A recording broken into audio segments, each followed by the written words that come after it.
โสภาสดใสอยู่แดนใดหัวใจบ่ลืม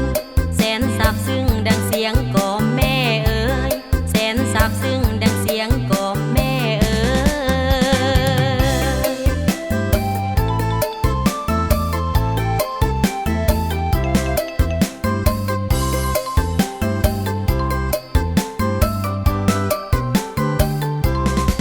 อยู่ไสเด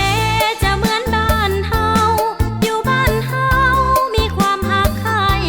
สนุกหัวใจในหอยยิ้มไมตรีเมตตาอาลีน้องพี่ลาวเอ๋ยเมตตาอาลีน้องพี่ลาวเอ๋ย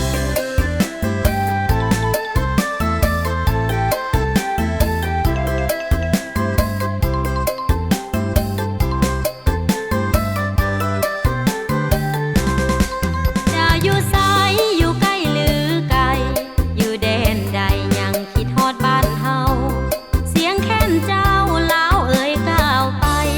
เอาห่วมใจลาวเข้าเหนียวเสียงแคนเอาห่วมใจลาวเข้าเหนียวเสียงแคน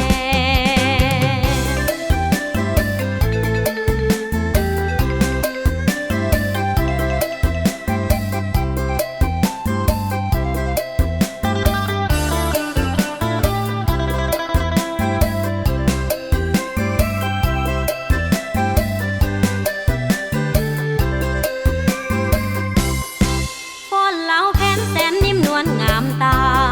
ฟ้อนจำปาเจ้าโสภาส